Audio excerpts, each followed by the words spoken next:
بسم اللہ الرحمن الرحیم الحمد للہ رب العالمین والصلاة والسلام علی رسولہ محمد وعلی آلہ واصحابہ اجمعین۔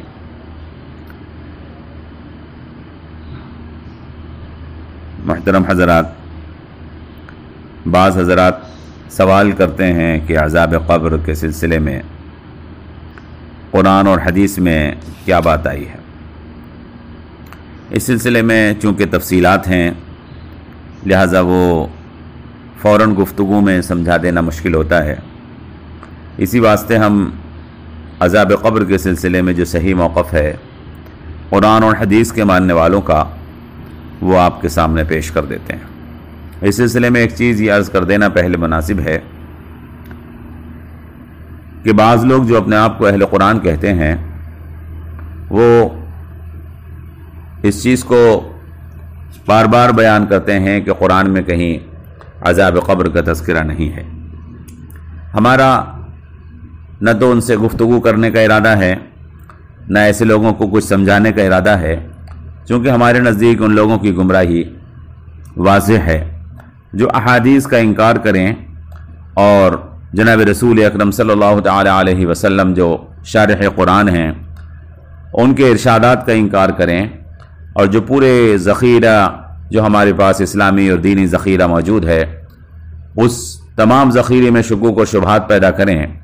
ظاہر سی بات ہے کہ ان کو کچھ سمجھانا ممکن نہیں ہے، ایسے لوگوں کا ہدایت پر آنا بھی ممکن نہیں ہے، چونکہ یہ جان بوجھ کر اسلامی تاریخ کو اور اسلامی علوم کو اور حدیث کے علوم کو اور تمام فقہی علوم کو مسخ کرنا چاہتے ہیں، لہذا ان سے کسی قسم کی گفتگو کا ہمارا ارادہ نہیں ہے، لیکن پھر بھی ہم کچھ نہ کچھ دلائل ایسے پیش کریں گے جس سے ہم یہ ثابت کریں گے کہ عذاب قبر قرآن پاک کے اندر اس کا کئی جگہ اور کئی مرتبہ بیان کیا گیا ہے۔ شریعت میں جو باتیں عقائد کا درجہ رکھتی ہیں اور جن پر ایمان لانا ضروری ہے ان میں سے ایک عذاب قبر بھی ہے۔ ہم اہل سنت والجماعت میں عذاب قبر کے اوپر ایمان لانا ایمانیات کا حصہ ہے اور ماننا ضروری ہے۔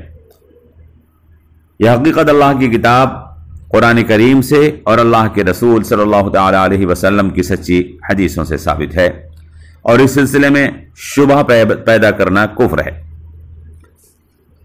یہ چیز جان لینا چاہیے کہ قبر سے مراد عالم برزخ ہے، جو دنیا اور آخرت کا ایک عبوری منزل اور ایک درمیانی واسطہ ہے۔ جو لوگ اس دنیا سے کوچ کر جاتے ہیں، اور ہر انسان کو اس دنیا سے کوچ کر جانا ہے تو اس کو ایک اور حالت میں پہنچنا ہوتا ہے۔ ضروری نہیں ہے کہ وہ قبر زمین میں کھودا گیا وہ گڑھائی ہو جو قبرستان میں قبر کے نام سے کھودا جاتا ہے۔ بعض لوگوں کو پانی میں اتارا جاتا ہے، بعض لوگ اپنے مردوں کو بعض قومیں جلا دیتی ہیں، بعض لوگوں کو جانور کھا جاتے ہیں، یا اور بھی کوئی صورت ہو سکتی ہے کہ جس میں انسان کا جسم ختم ہو جاتا ہے اور ناپید ہو جاتا ہے۔ ان سب کو اس مرحلے قبر یعنی عالم برزخ سے گزرنا ہوتا ہے، اور اللہ تبارک و تعالیٰ کے ارادے کے تحت اسے سختی اور عذاب کا سامنا کرنا ہوتا ہے جو اس عالم برزخ سے متعلق ہیں۔ بس اس خیال میں نہیں رہنا چاہیے کہ عذاب قبر کے نام سے جن سختیوں اور جن عقوبتوں کا ذکر قرآن اور حدیث میں آیا ہے ان کا سامنا صرف انہی لوگوں کو کرنا پڑے گا جو زمین کے قبر نامی گڑھے کے اندر دفن کیے گئے ہیں، اور جو مردے زمین میں دفن نہیں ہوتے وہ ان سختیوں سے پاک ہیں۔ عذاب قبر سے متعلق جو باتیں منقول ہیں ان کو سچ ماننے اور اس پر ایمان لانے کی ایک سے زائد صورتیں ہیں، لیکن جو صورت سب سے اچھی ہے اور جو قوی الایمان بناتی ہے وہ یہ ہے کہ ہم اس بات پر پورا یقین رکھیں اور اس بات کو دل سے مانیں کہ قبر کا مرحلہ یعنی عالم برزخ ایک حقیقی اور واقعی امر ہے۔ کافر اور خدا کے نافرمان بندے قبر میں عذاب سے دوچار ہوتے ہیں، جبکہ اہل ایمان اور مسلمان اللہ کے نیک بندے عالم برزخ میں نعمتوں اور راحتوں سے سرفراز کیے جاتے ہیں۔ منکر نکیر دو ہیبتناک فرشتے اگر اللہ اور اللہ کے رسول اور اللہ کے دین کے متعلق مردے سے سوال کرتے ہیں۔ جو مردہ ان کا صحیح جواب دے دیتا ہے ان کو نوازا جاتا ہے، اور جو مردے جواب نہیں دے پاتے ان پر اللہ کا عذاب مسلط ہو جاتا ہے۔ اس بات پر بھی پورا یقین رکھیں اور دل سے اس کو مانیں کہ عذاب کے فرشتے سانپ اور بچھو وغیرہ کی صورت میں جس کا ذکر قبر کے متعلق احادیث میں آیا ہے وہ سب اللہ تعالیٰ کا حکم ہے اور اس کی قدرت کے تحت قبر میں آتے ہیں۔ ان کا وجود واقعی اور نفس الامری ہے، کوئی وہمی اور فرضی چیز نہیں ہے۔ اور ہم جو اس دنیا میں رہتے ہیں ان کو ان کی آوازوں کو دیکھ کر اور سن نہیں پاتے ہیں تو اس سے اس حقیقت اور واقعیت مجروح نہیں ہوتی ہے کہ یہ نہیں ہوتا۔ اگر ہم کسی چیز کو نہ دیکھ پائیں اور ہم اپنی آنکھ سے کوئی چیز محسوس نہ کر پائیں یا کان سے نہ سن پائیں تو اس کا ثبوت چیز موجود نہیں ہے، کیونکہ عالم ملکوت کے حقائق کو سر کی آنکھوں سے اور کانوں سے دیکھنا سننا ممکن ہی نہیں ہے۔ ان کو دیکھنے اور سننے کے لیے اللہ تبارک و تعالی جو بصارت عطا فرماتا ہے ہمیں وہ اس دنیا کی زندگی میں حاصل نہیں ہے، جو سماعت عطا فرماتا ہے وہ ہمیں انسانوں کو اس دنیا میں نہیں دی گئی ہے۔ اللہ تعالیٰ کو اس پر قدرت ہے کہ وہ اگر چاہے تو ہمیں ان آنکھوں اور کانوں سے اگر چاہے تو سنا دے اور دکھا دے، لیکن ہم اپنے انسانی اختیارات اور احساسات کے تحت اس چیز کا مشاہدہ نہیں کر سکتے ہیں۔ مثلا ایک شخص ہمارے قریب پڑا ہوا سو رہا ہے، وہ خواب میں کچھ دیکھتا ہے، راحت اور لذت کے مناظر اس کے سامنے آتے ہیں، مگر ہم اس کے خیالات اور احساسات کو محسوس نہیں کر سکتے، حالانکہ وہ محسوس کر رہا ہوتا ہے۔ اسی طرح سے مردے کا معاملہ ہے، یہ مردہ ان چیزوں کو محسوس کرتا ہے، ہو سکتا ہے کہ ہم اسے محسوس نہ کر رہے ہوں۔ یہ تو بات تھی اس عقیدے کی جو ہمیں ماننا ہے۔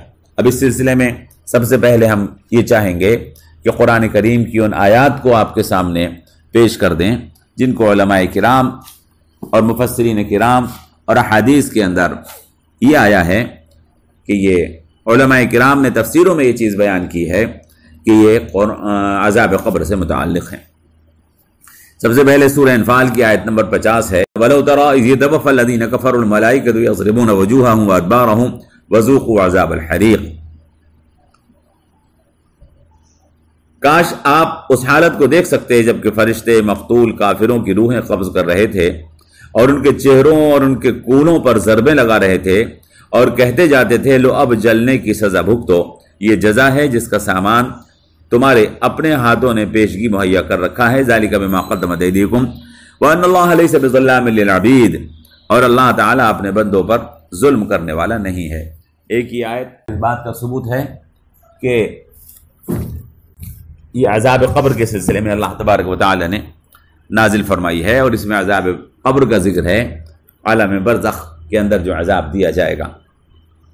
ایک دوسری آیت ہے جو قرآن کریم کے اندر آئی ہے، حتی اذا جاء احدکم الموت قال رب ارجعون لعلی اعمل صالحا فیما ترکت کلا انہا کلمۃ هو قائلها ومن ورائهم برزخ الى یوم یبعثون۔ یہ سورہ المؤمنون کی آیت نمبر 99 سے آیت نمبر 100 تک ہے۔ حتی اذا جاء احدهم الموت، یہاں تک کہ جب ان میں سے کسی کو موت آ جائے گی، قال رب ارجعون، تو وہ کہنے لگے گا کہ پروردگار مجھے واپس کر دیجئے، لعلی اعمل صالحا فیما ترکت کلا، مجھے دنیا میں واپس بھیج دیجئے جسے میں چھوڑ آیا ہوں، امید ہے کہ میں اب نیک عمل کروں گا۔ کلا، ہرگز نہیں، انہا کلمۃ هو قائلها، یہ تو ایک بات ہے جو وہ بک رہا ہے، جس کو وہ کہہ رہا ہے، وَمِن وَرَائِهِمْ بَرْزَخٌ إِلَىٰ يَوْمِ يُبْعَثُونَ، اور ان سب مرنے والوں کے پیچھے ایک عالم برزخ حائل ہے دوسری زندگی تک، جب تک کہ وہ مر جائیں گے۔ یہ آیت مبارکہ بھی عالم برزخ کے بارے میں ہے، اس میں برزخ کا لفظ بھی آیا ہے۔ اس کا مطلب ہے کہ جب انسان، برزخ جو ہے اصل میں فارسی کا لفظ ہے اور اس کا مطلب ہے پردہ، یہ فارسی سے معرب کیا ہوا لفظ ہے۔ اس آیت کا مطلب یہ ہے کہ اب ان کے اور دنیا کے درمیان ایک روک ہے جو انہیں واپس جانے نہیں دے گی، اور قیامت تک یہ دنیا اور آخرت کے درمیان ایک حد فاصل ہے، یعنی ایک اور عالم ہے جو دنیا اور آخرت کے بیچ میں ہے، جس کو ہم عذاب قبر کہتے ہیں، جس کو ہم عالم برزخ کہتے ہیں۔ ایک اور آیت قرآن کریم کی ہے جس میں اللہ تبارک و تعالی نے عالم برزخ کا ذکر کیا ہے کہ النار یعرضون علیہا غدوا وعشیا ویوم تقوم الساعہ ادخلوا آل فرعون اشد العذاب. یہ سورہ مؤمن کی آیت ہے، سورہ مؤمن کی آیت نمبر 45 ہے.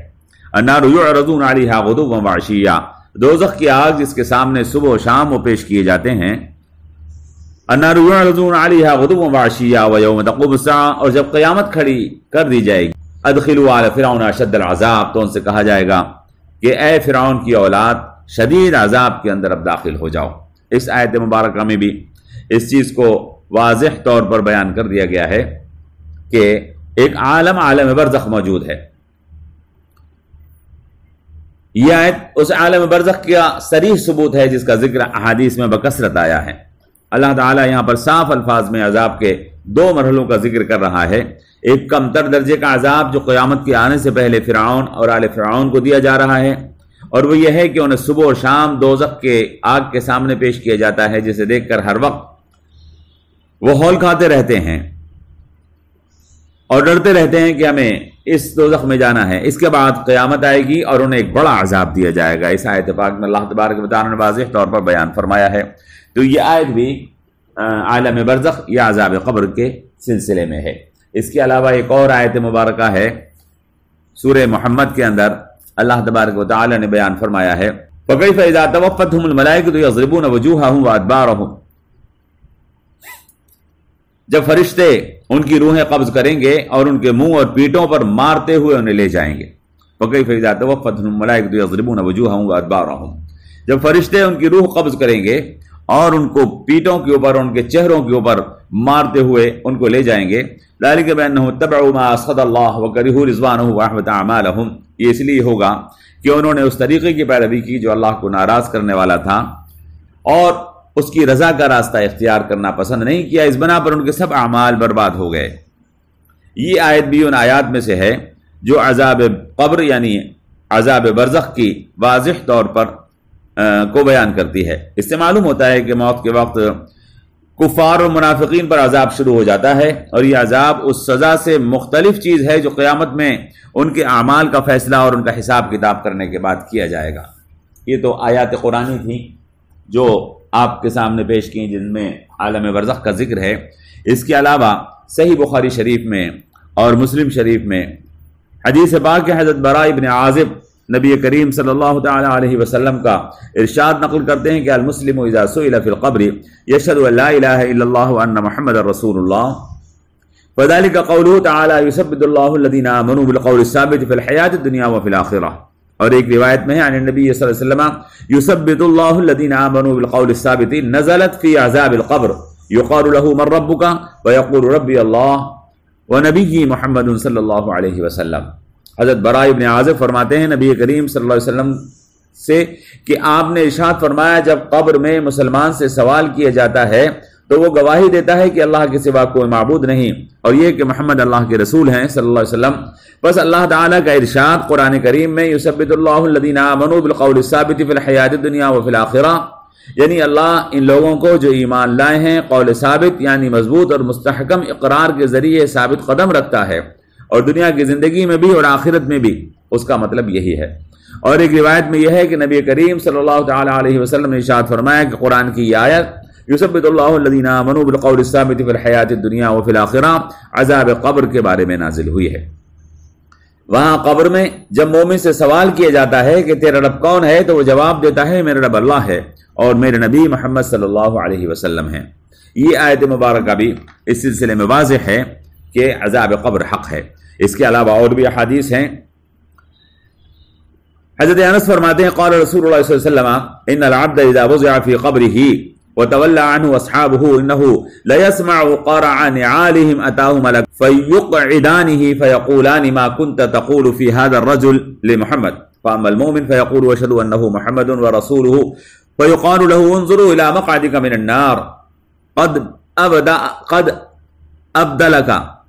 ابدلك الله به مقعدا من الجنه ويراهما جميعا واما المنافق والكافر فيقال له ما كنت تقول في هذا الرجل ويقول لا ادري كنت اقول ما يقول الناس ويقال لا دريت ولا تليت وَيُضْرَبُ بِمَطَارِقِ مِنْ حَدِيدٍ ضَرْبَةً فَيَصِيحُ صَيْحَةً يَسْمَعُهَا مَنْ يَلِيهِ غَيْرَ الثَّقَلَيْنِ متفق علیہ۔ یہ بخاری شریف میں اور مسلم شریف میں اور حدیث کی دوسری کتابوں میں یہ حدیث بھی موجود ہے۔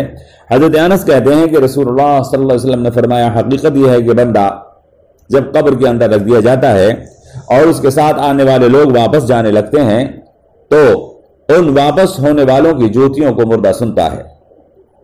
پھر دو فرشتے اس کے پاس آتے ہیں، اس کو بٹھاتے ہیں اور اس سے پوچھتے ہیں تو اس شخص یعنی محمد صلی اللہ علیہ وسلم کے بارے میں کیا کہتا ہے اور کیا عقیدہ رکھتا ہے؟ بس وہ کہتا ہے کہ اگر وہ مومن ہوتا ہے تو جواب دیتا ہے میں شہادت دیتا ہوں کہ وہ اللہ کے بندے اور اس کے رسول ہیں، اور اس طرح وہ مومن ٹھیک ٹھیک جواب دیتا ہے تو اس سے کہا جاتا ہے کہ دیکھو وہ دوزخ تمہارا ٹھکانہ تھا جس کو بدل کر اللہ تعالیٰ نے اب جنت میں تمہارا ٹھکانہ بنا دیا ہے۔ چنانچہ وہ بندہ ان دونوں ٹھکانوں کو ایک ساتھ دیکھتا ہے، اور جب یہی سوال کافر اور منافق سے کیا جاتا ہے کہ اس شخص محمد صلی اللہ علیہ وسلم کے بارے میں تم کیا کہتے ہو، تو جواب دیتا ہے کہ مجھ کو معلوم نہیں، جو لوگ یعنی مومن کہا کرتے تھے وہی میں کہہ دیتا تھا۔ اس طرح وہ کافر منافق ٹھیک ٹھیک جواب نہیں دے پاتا تو اس سے کہا جاتا ہے کہ تو نے اپنے عقل سے کچھ نہیں پہچانا اور تو نے سچ پر ایمان نہیں رکھا، تو نے قرآن نہیں پڑھا تھا۔ پھر وہ لوہے کے گزوں سے مار مار کر اس کی پٹائی کی جاتی ہے اور زور زور سے اس طرح چیختا چلاتا ہے، دہاڑتا ہے کہ جنات اور انسانوں کے علاوہ قرب و جوار کی ساری چیزیں اس چیخ اور پکار کو سنتی ہیں۔ یہ حدیث پاک بھی نہایت صحیح بخاری اور مسلم میں موجود ہے، اور اس میں واضح طور پر عالم برزخ میں سوال و جواب کا ذکر ہے اور اس کو عذاب دیے جانے کا ذکر ہے۔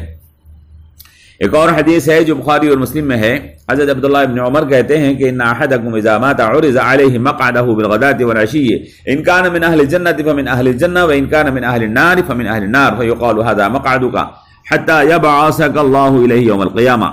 اس میں بھی عذاب قبر کا ذکر ہے۔ اس کے علاوہ اور بھی احادیث ہیں جس میں اللہ کے رسول صلی اللہ تعالی علیہ وسلم نے واضح طور پر عذاب قبر کا ذکر کیا ہے۔ حضرت زید بن ثابت کہتے ہیں کہ رسول اللہ صلی اللہ علیہ وسلم اپنے خچر پر سوار بنو نجار کے باغ کے پاس سے گزر رہے تھے اور ہم کچھ لوگ آپ کے ساتھ تھے۔ اچانک آپ کا خچر بھدکنے لگا اور اس طرح بھدکا جیسے حضرت صلی اللہ علیہ وسلم کو گرا ہی دے گا۔ جب بھی وہاں 6 قبریں نظر آئیں اور ان قبروں کی طرف اشارہ کر کے حضور نے پوچھا کہ ان قبروں کو کوئی جانتا ہے؟ ایک صاحب بولے کہ جی ہاں میں جانتا ہوں۔ آپ نے پوچھا یہ کب مرے، یعنی کفر کی حالت میں مرے ہیں یا ایمان کی حالت میں؟ ان صاحب نے جواب دیا کہ یہ شرک کی حالت میں مر گئے تھے۔ یہ سن کر آپ صلی اللہ علیہ وسلم نے فرمایا اور بات یہ ہے کہ اگر مجھ کو یہ خوف نہ ہوتا کہ تم لوگ اپنے مردوں کو دفن کرنا چھوڑ دو گے تو میں اللہ سے دعا کرتا کہ وہ ان قبروں کے اندر کی آوازیں تمہیں سنا دے جو مجھے سنائی دے رہی ہیں۔ اس کے بعد آپ نے اپنا چہرے مبارک ہماری طرف کر کے فرمایا کہ آگ کے عذاب سے اللہ کی پناہ مانگو۔ صحابہ نے کہا کہ ہم آگ کے عذاب سے اللہ کی پناہ مانگتے ہیں۔ آپ نے فرمایا کہ قبر کے عذاب سے اللہ کی پناہ مانگو۔ صحابہ نے کہا کہ ہم قبر کے عذاب سے اللہ کی پناہ مانگتے ہیں۔ پھر آپ نے فرمایا کہ ان فتنوں سے جو کھلے ہوئے ہیں یعنی اعضاء جسم سے ظاہر ہونے والے گناہ، ان فتنوں سے جو چھپے ہوئے ہیں یعنی دل اور دماغ سے پیدا ہونے والے گناہ، سب سے اللہ کی پناہ مانگو۔ صحابہ نے کہا کہ ہم ظاہری اور باطنی فتنے سے اللہ کی پناہ مانگتے ہیں۔ پھر آپ نے فرمایا کہ دجال کے فتنے سے اللہ کی پناہ مانگو۔